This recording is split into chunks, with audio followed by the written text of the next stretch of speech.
Et cette réforme est loin de faire l'unanimité dans la classe politique. Pour en débattre justement, Catherine Tasca, ancien ministre socialiste de la Culture et de la Communication, et Jean-François Copé, président du groupe UMP à l'Assemblée, qui, vous l'avez vu, a mené les travaux de la commission chargée de proposer un financement et des idées pour l'audiovisuel public. Bonjour à tous les deux, merci d'avoir répondu à mon invitation. Question simple pour commencer, faut-il suspendre cette réforme comme le suggérait Édouard Balladur la semaine dernière? Catherine Tasca. Je crois que c'est difficile, malheureusement, parce que le train est déjà parti. Mais ce qui était juste dans la proposition d'Édouard Balladur, c'est que le calendrier de la réforme est un calendrier aberrant et, à mon avis, tout à fait contre-productif, puisque dès le mois de janvier, France Télévisions est censée appliquer une réforme qui n'aura été débattue au Parlement qu'en toute fin d'année, à partir de la fin du mois de novembre, et en plus une réforme qui impose un changement de pied complet sur le plan de l'économie de l'entreprise. Donc tout ça s'inscrit dans un calendrier qui est tout à fait fou. Jean-François Copé, l'urgence empêche la sérénité dans ce cas particulier? D'abord, je voudrais vous dire une chose, je ne le dis jamais, mais je regrette beaucoup la manière dont votre reportage a été construit. Je me permets de vous le dire. Ça m'arrive jamais.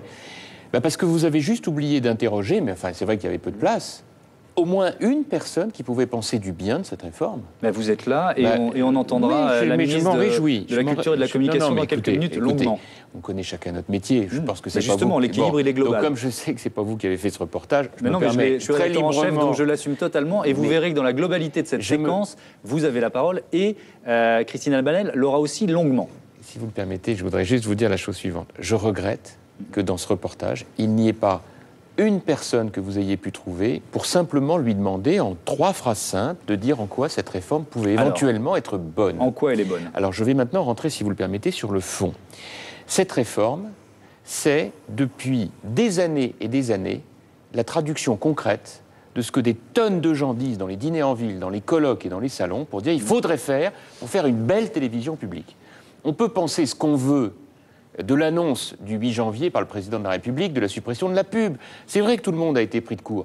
Mais enfin, c'est parfois grâce à des annonces comme celle-là qu'on met le coup de pied dans la fourmilière. Et je pense que c'est quelque chose de suffisamment stimulant sur le plan intellectuel, à un moment où on a envie de réformer les choses, pour mériter mieux que simplement le catalogue de tous ceux qui, par construction, sont toujours contre. Alors maintenant, si vous le permettez, je voudrais vous donner 2-3 illustrations très concrètes. Oui, premièrement, la suppression de la pub, c'est la possibilité de nouveaux programmes, d'une part énorme à la création telle qu'on l'aime, dans l'info, la culture, la science, l'histoire, etc., à une condition, c'est qu'il y ait les moyens de le faire.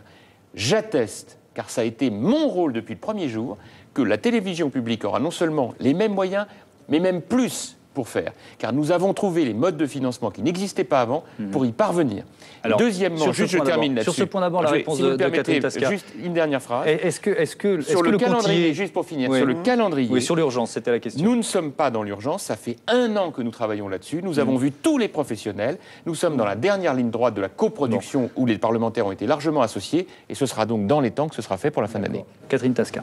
Un mot pour réagir aux propos de M. Copé qui nous dit « La réforme, elle se fonde sur un sentiment général qu'on entend dans les dîners en ville, dans les colloques. » Oui, mais est-ce que ce n'était pas une idée de gouvernement de gauche pendant plusieurs années? Nous y avons travaillé il y a plus de 20 ans aujourd'hui. Et effectivement, c'était un vrai sujet de débat. Il faut se demander pourquoi il y a 20 ans, où c'eût été moins difficile, nous ne l'avons pas fait. Vous le regrettez? Simplement. Non, parce que je crois qu'aussi il y a un faux débat sur le lien entre la publicité, la présence de la publicité et la qualité des programmes. Mais ce que j'étais en train de dire, c'est que ça n'est pas dans les dîners en ville ou dans les colloques qu'on peut savoir quelle est demain la vocation de France Télévisions. C'est aussi l'affaire des citoyens et des téléspectateurs. C'est un bien collectif, la télévision publique. Alors, avant de vous entendre l'un et l'autre sur effectivement ce qu'il faut faire pour donner une dimension de service public aux chaînes du groupe France Télévisions, j'aimerais qu'on entende la ministre, comme promis, Christine Albanel. Elle ne pouvait pas être sur ce plateau aujourd'hui. Elle va parler des programmes et aussi du climat entre Patrick de Carolis et Nicolas Sarkozy. Est-il, oui ou non, apaisé? On l'écoute. Christine Albanel, bonjour. L'été a été marqué par une passe d'armes, un bras de fer entre Patrick de Carolis et Nicolas Sarkozy. Le climat est-il apaisé? Le climat est vraiment tout à fait apaisé. Nous travaillons naturellement avec Patrick de Carolis, Patrice Duhamel, particulièrement sur le cahier des charges. Et on a maintenant beaucoup avancé. C'est pour ça que vous les avez reçus cette semaine, lundi soir? Oui, voilà, c'est pourquoi je les ai reçus, pour mettre un peu la dernière main. Et porter un cahier des charges qui soit encore plus service public, encore plus télévision publique de service public. Mais concrètement, ça signifie quoi? Vous mettez la pression sur le contenu, sur les programmes? Ce sont des indications fortes et des demandes fortes auxquelles évidemment va répondre Patrick de Carolis sur les contenus principalement, parce que tout l'objet de cette réforme, c'est des horaires. On a une deuxième partie de soirée qui est vers 22h15, vers 22h30, ce qui quand même change tout, avec des émissions qu'on pouvait voir à 1h du matin et désormais qu'on verra plus tôt. On va laisser s'installer des émissions. Quelquefois, il y a des choses qui ne marchent pas au début, et puis au bout de 2, 3, 4 émissions, ça s'installe. Par exemple, dans les émissions de la rentrée, lesquelles on doit laisser s'installer, lesquelles on doit éventuellement supprimer? Par exemple, il y a des émissions littéraires qui ont été lancées, je pense peut-être à celle de Daniel Piccoli, voir ce qu'elle devient. À l'inverse, Julien Courbet, qui, à son corps défendant, j'imagine, était devenu un symbole. Il faut lui laisser du temps, lui aussi? Écoutez, c'est une décision de toute façon des dirigeants de France Télévisions. Nous ne sommes pas, nous, programmateurs. Alors, est-ce que Julien Courbet, c'était le meilleur créneau, le meilleur concept? Bon, on peut un petit peu s'interroger. Mais c'est naturellement à nous de prendre la décision. D'ailleurs, il est toujours là pour l'instant. Oui. Selon lepoint.fr, vous avez quand même demandé des engagements forts à Patrick de Carolis et Patrice Duhamel sur les programmes. Par exemple, peut-être de la télé éducative le samedi matin, maintenant qu'il n'y a plus d'école, c'est vrai? Il y a des engagements en effet forts. Par exemple, c'est vrai que du théâtre, plus de fiction encore, monter dans l'engagement en fiction française, avoir du théâtre, essayer de relever ce pari du théâtre une fois par mois, en direct. On sait que ça marche, le théâtre en direct, parce que les gens se disent « on est comme si on était dans la salle ». Voilà le type d'engagement que l'on demande, en effet, et qui vont être pris. Émission éducative le samedi matin, c'est vrai, vous l'avez demandé? Émission éducative, en tout cas, demande éducative, en effet, demande pas le samedi. Je crois qu'il ne faut pas faire les programmes. Moi, je pense que c'est important. Il faut que les dirigeants de France Télévisions, de toute façon, les programmateurs, gardent de la souplesse, qui gardent la réactivité. Et en même temps, il faut porter une exigence. En ces temps de crise financière, c'est toujours une priorité de supprimer la publicité sur France Télévisions. Édouard Balladur disait, après tout, pourquoi ne pas suspendre ce projet, utiliser l'argent pour autre chose, par exemple le RSA? Oui, enfin... D'abord, en temps de crise financière, c'est pas le temps où on arrête les réformes. Je pense que la France entière est en train de bouger. Elle va d'ailleurs tirer toutes les conséquences, et nous allons, même au niveau européen, tirer toutes les conséquences aussi de la crise financière. En tout cas, les réformes, elles continuent. Elles continuent pour la justice, pour l'éducation, etc., pour l'environnement, pour la culture, bien sûr, et pour l'audiovisuel. Je crois qu'il faut avancer. Mais cet argent-là, on n'en a pas plus besoin ailleurs aujourd'hui. Vous savez, le RSA, c'est 1,5 milliard.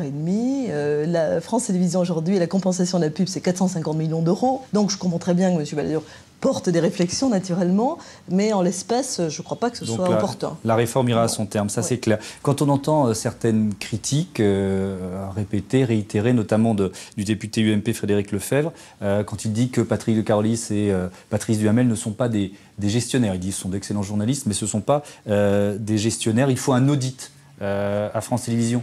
Vous êtes d'accord d'abord avec ce constat, et est-ce que ce n'est pas de la déstabilisation? Écoutez, les propos de tel ou tel engagent ceux qui les tiennent. Ce ne sont pas du tout ni les jugements du ministère de la Culture, ni les jugements de l'État. Je pense qu'on peut toujours... Ce sont de bons gestionnaires, Patrick de Carolis et Patrice Duhamel? Ce sont des gestionnaires qui, en tout cas, portent un projet de bonne gestion, puisque, au fond, c'est Patrick de Carolis, à l'été 2007, qui avait déjà demandé qu'il y ait une fusion, que la création d'une société unique, tout en gardant des antennes très clairement identifiées. C'était donc son projet. 11 000 salariés, c'est trop? Je crois que les choses peuvent évoluer, mais en même temps, il ne s'agit pas non plus d'arriver avec une hache et une serpe. Je pense que les mutualisations peuvent donner lieu à des évolutions, mais je crois que ça doit se faire effectivement d'une façon raisonnable, en douceur. C'est un sujet sensible, évidemment, Par exemple, socialement sensible. Oui, socialement sensible. Vous êtes prêt à prendre le risque d'une grève à France Télévisions vous savez, de qui toute façon, pourrait on va entrer dans entraîner tout le service public? les dirigeants vont entrer dans une phase aussi de discussion sociale avec les partenaires sociaux. Dernière question, elle est très simple. Et je vais demander votre avis de ministre de la Culture. Patrick de Carolis doit-il rester patron de France Télévisions jusqu'à la fin de son mandat? Oui ou non? Écoutez, personnellement, je le souhaite. Je crois que l'important, c'est de conduire la réforme. C'est ça qui compte, c'est-à-dire porter cette ambition qui est une belle ambition, et on verra à quel point c'est une grande ambition, je vous assure, surtout par rapport à tout le reste de l'Europe. Moi, on est déjà assez fiers de notre télévision publique, on veut l'être encore davantage, il n'y a aucune raison, à mes yeux, pour que ce ne soit pas Patrick de Carolis qui la porte. Merci beaucoup. Merci.